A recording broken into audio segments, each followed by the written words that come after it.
জি, আসসালামু আলাইকুম প্রিয় সাংবাদিক ভাইরা। বাংলাদেশের গণতান্ত্রিক লড়াইয়ে এবং নতুনভাবে বাংলাদেশের গণতন্ত্র প্রতিষ্ঠার জন্য আপনারা জানেন 11 দল রাজপথে লড়াই করা যাচ্ছে এবং সংসদও জোরালো এবং যুক্তিকভাবে ভূমিকা পালন করে যাচ্ছে এবং বাংলাদেশে দীর্ঘ 35 বছর পরে ঐতিহাসিক রাষ্ট্রপতি নির্বাচন এসেছে। এই নির্বাচনে গণতান্ত্রিক প্রক্রিয়া অংশগ্রহণ করার জন্য 11 দলীয় জোট এবং বিরোধী দল রাষ্ট্রপতি নির্বাচনে অংশগ্রহণ করছে এবং আজকে আমরা এখানে এসেছি যে আমাদের 11 দলীয় জোটের যিনি প্রার্থী ডক্টর অলি আহমদ বীর বিক্রম, ওনার মনোনয়নপত্র আমরা আজকে জমা দিয়েছি এবং এই মনোনয়নপত্রে যিনি প্রস্তাবকারী ছিলেন উনি বিরোধী দলীয় প্রধান এবং বাংলাদেশ জামায়াত ইসলামের আমির ডক্টর শফিকুর রহমান এবং যিনি প্রস্তাবকারী ছিলেন সমর্থনকারী ছিলেন আব্দুল্লাহ আল আমিন এনসিপির যুগ্ম সদস্য সচিব। এবং আমরা একটা প্রাপ্তি চিঠিও পেয়েছি যে আমরা আজকে জমা দিয়েছিলাম এই চিঠিটা।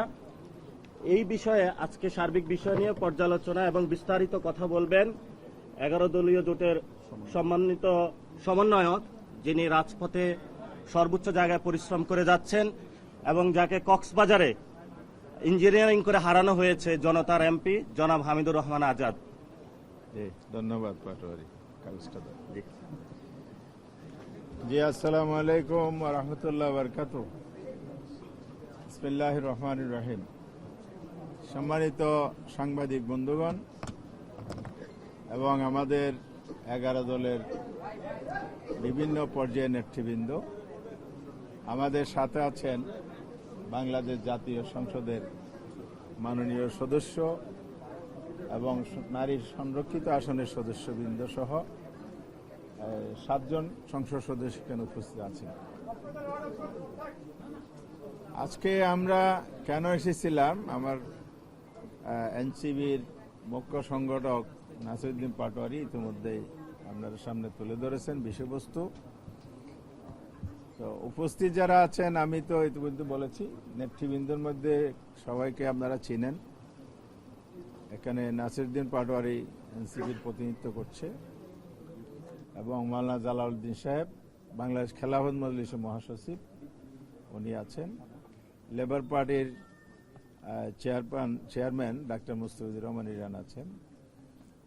এরপরে আমাদের সাথে জামায়াত ইসলামের ঢাকা মহানগরী আমির, উনি চাঁপাইনবাবগঞ্জ থেকেই সদর আসন থেকে নির্বাচিত নুরুল ইসলাম বুলবুল। এলডিপির কর্নেল আলী সাহেব, যিনি আমাদের প্রার্থী, ওনার সুযোগ্য সন্তান নাসিরউদ্দিন পাটোয়ারি যেটা বলছে আমাকে কক্সবাজার হারানো হয়েছে, ওনাকেও চন্দনায় চট্টগ্রামের 14 নম্বর আসন থেকে হারানো হয়েছে। ডক্টর ওমর ফারুক, উনি প্রেসিডিয়াম মেম্বার এলডিপি, উনি উপস্থিত আছেন। এবি পার্টির অ্যাডভোকেট আব্দুল্লাহ মামুন রানা, জাকবার রাশেদ প্রধান মুখপাত্র সহসভাপতি, এরপরে খেলাফত আন্দোলন মাওলানা মুফতি ফখরুল ইসলাম এখানে উপস্থিত আছেন, উনি মহাসচিব। এরপরে আমাদের মাঝে নিজাম ইসলামী পার্টির সিনিয়র নায়েবে আমির আব্দুল মাজিদ আতাহারি, এরপরে সংসদ সদস্য জাতীয় নাগরিক পার্টি থেকে 11 দলের মনোনীত প্রার্থী হিসাবে যিনি নারায়ণগঞ্জ 4 আসন থেকে নির্বাচিত এবং এই প্রার্থীর সমর্থক, যিনি প্রার্থীকে সমর্থন করেছেন, আল আমিন এমপি, ডাক্তার মাহমুদা মিতু নারী আসনের, নীলুপা আমাদের নাজমুন নাহার নীলুপা, উনি নারী আসন সংসদ সদস্য, মানজিয়া মমতাজ নারী আসন সংসদ সদস্য, কামাল হোসেন ঢাকা 5 থেকে নির্বাচিত, কর্নেল আব্দুল বাতেন ঢাকা 16 থেকে নির্বাচিত, এরপরে জয়নুল আবেদিন ঢাকা 4, উনিও সংসদ সদস্য, হাফেজ রাশেদুল ইসলাম উনি শেরপুর থেকে নির্বাচিত। এভাবে সংসদ সদস্য এবং নারী আসন সংসদ সদস্য, তার সাথে আছে 11 দলীয় নেতৃবৃন্দ। তো সাংবাদিক বন্ধুগণ, আমরা আজকে তফসিল অনুযায়ী নমনীয় পেপার দাখিল করেছি। মাননীয় চিফ ইলেকশন কমিশনার আমাদের এই নমনীয় পেপার গ্রহণ করেছেন। আমরা প্রতিনিধি দল সবাই একসাথেই ওনার কনফারেন্স রুমে গিয়েই আমরা দাখিল করেছি। আমাদের এই মনোনীত প্রার্থী 11 দল পক্ষ থেকে ডক্টর কর্নেল অলি আহমদ বীর বিক্রম, উনি বীর মুক্তিযোদ্ধা, খেতাবপ্রাপ্ত মুক্তিযোদ্ধা। ওনার এই প্রস্তাবের এই মনোনয়নের ফরমের প্রস্তাবক হচ্ছেন ডক্টর শফিকুর রহমান এমপি, মাননীয় বিরোধী দলীয় নেতা, বাংলাদেশ জামাত ইসলামীর আমির আর নাগরিক পার্টির আলামিন সমর্থক। আমরা ফরমে যায় ওনারা চেয়েছেন সকল তথ্য উপাত্ত সুনিপুণভাবে বিশুদ্ধভাবে আমরা লিখিতভাবে পূরণ করেছি, আজকে জমা প্রদান করেছি।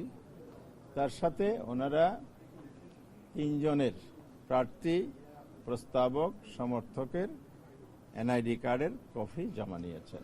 এছাড়া অন্য কোনো ডকুমেন্ট আইনে বর্ণনা নাই, ওনাদের ইস্যুকৃত নির্দেশিকাও নাই।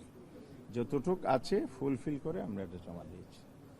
আমরা আশা করছি ইনশাআল্লাহ আমাদের প্রার্থী ব্যালিড প্রার্থী হিসেবে যথাযথ যাচাই যেদিন হবে 16 তারিখ যাচাই পর্বে তিনি ব্যালিড প্রার্থী হিসাবে, যোগ্য প্রার্থী হিসাবে মনোনীত হবেন, আমরা এই প্রত্যাশা রাখছি।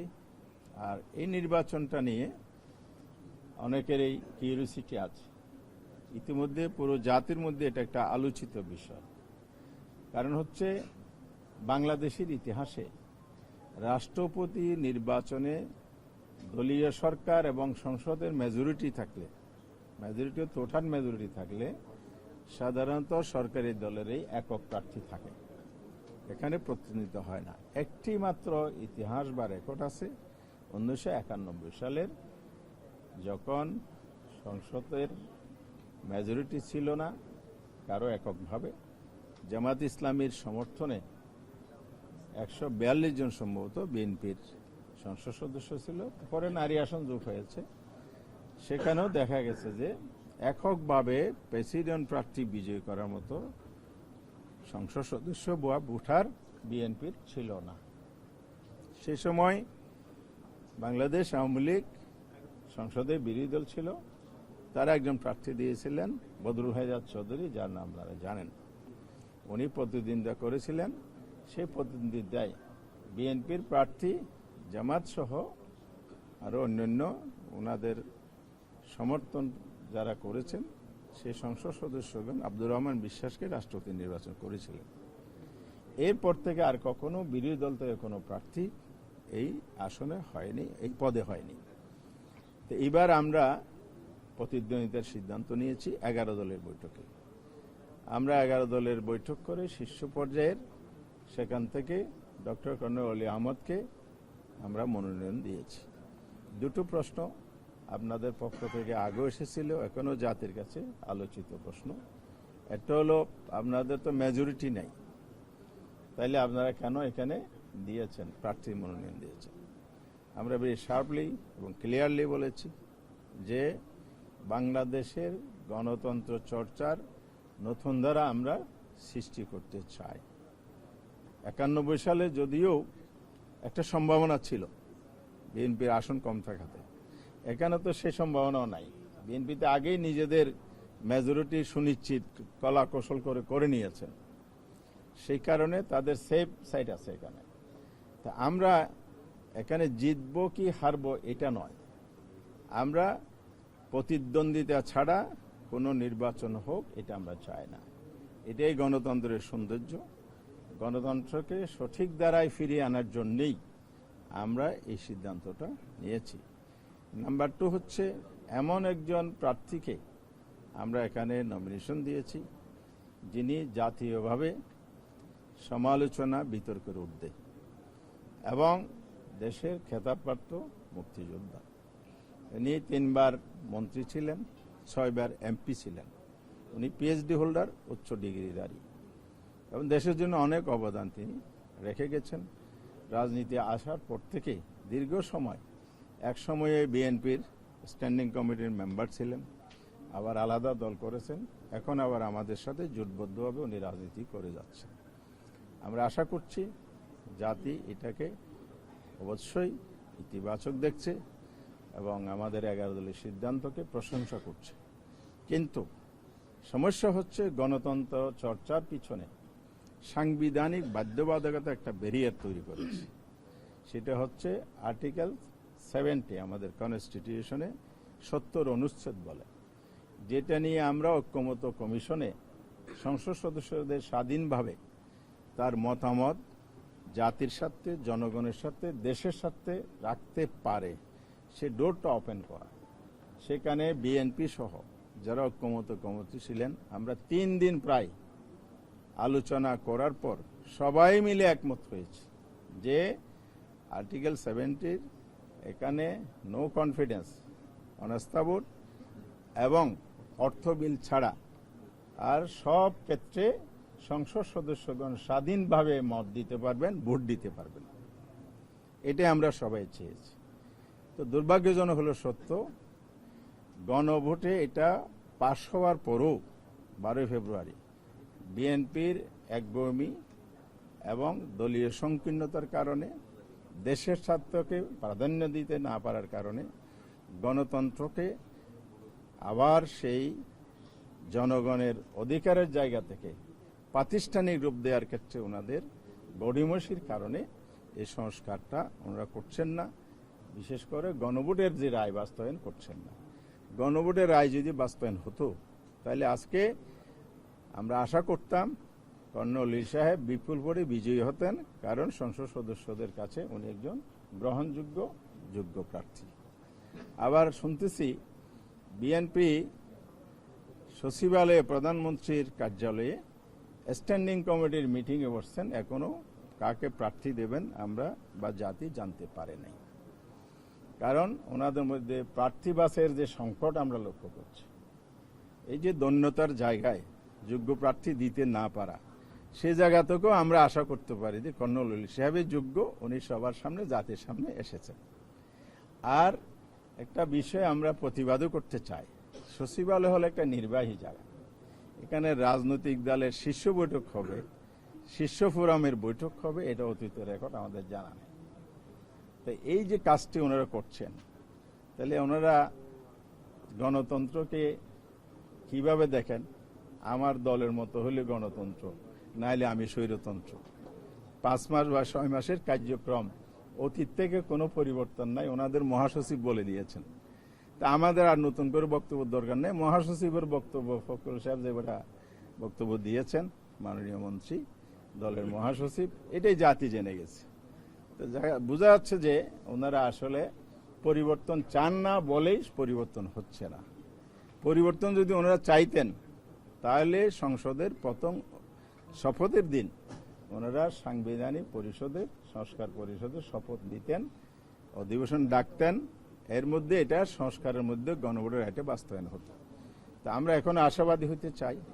পার্লামেন্টও আমাদের সংসদ সদস্যরা বারবার উঠিয়েছে, রাজপথেও আমরা ভূমিকা রাখছি, আন্দোলন কর্মসূচি অব্যাহত রয়েছে। আপনারা জানেন ওনারা যাতে সংসদে অতি দ্রুততম সময়ের মধ্যে এই কাজটা করেন, অর্থাৎ গণভোটের রায়টা কার্যকর করেন, সেই সময়টা এখনো আছে। তাইলে ওনারা ইতিহাসে স্মরণীয় হয়ে থাকবে। ওনারা এখন যে সমালোচিত হচ্ছেন, জাতির কাছে দীক্ষিত হচ্ছেন, এই জায়গা থেকে ওনারা মুক্তি লাভ করবেন। আরেকটা হচ্ছে, সরকার যদি চায় একটা অ্যাক্ট বা অধ্যাদেশ, প্রথম অধ্যাদেশ পরে অ্যাক্ট হয়, অধ্যাদেশ জারি করেও কিন্তু করতে পারে। পার্লামেন্ট যেহেতু এখন নাই, তাহলে অনেক অধ্যাদেশ ওনারা ইতিমধ্যে জারি করেছেন। তার সাথে যদি বলতো সবাই মিলে যখন একমত হয়েছে একটা অধ্যাদেশ জারি করে দিই, বাংলাদেশে গণতন্ত্র উচ্চ পর্যায় থেকে চর্চা শুরু হোক, ওনারা এটা করার সুযোগ আছে, করলেন না। তা আমরা আজকে এখানে আপনাদের সামনে এই কয়েকটা বিষয় তুলে ধরলাম। আপনাদেরকে ধন্যবাদ জানাচ্ছি যে আপনারা এসেছেন আমাদের নিউজ কভারের জন্য, ধৈর্য ধরে শুনেছেন, এই জন্য সবাইকে ধন্যবাদ দিয়ে আগামী দিনে সহযোগিতা কামনা করে আমার কথা শেষ করি। Thank you. আমরা একটু প্রশ্ন উত্তর নিব, কিন্তু কয়েকটা প্রশ্ন একসাথে নিব। প্রথমত আপনারা একটু বলে দিই, প্রথমত যে জিনিসটা আপনারা জানেন, যে নির্বাচন কমিশনে আমরা এসেছি, শামসুল আলম নামে একজনকে দলীয়ভাবে নিয়োগ দেওয়া হয়েছে, বিএনপির দলের ছিল, পরে নির্বাচন কমিশনে অতিরিক্ত সচিব হিসেবে নিয়োগ দেওয়া হয়েছে, এই ভবনে উনি আছেন। ফলত বিএনপি এটা দলীয় কার্যালয়ে, আমি আগে যেটা বলেছিলাম, আমরা পরিণত করার চেষ্টা চালাচ্ছে। এটা বিএনপি নিয়োগ দিয়ে তারা সত্য করেছে, 1 নম্বর। 2 নম্বর বিষয় হলো, আপনারা এখানে যারা কোশ্চেন করবেন, আপনারা একটু কয়েকটা কোশ্চেন একসাথে বললে তারপরে আমরা উত্তরটা দিয়ে শেষ করে দেব। জি,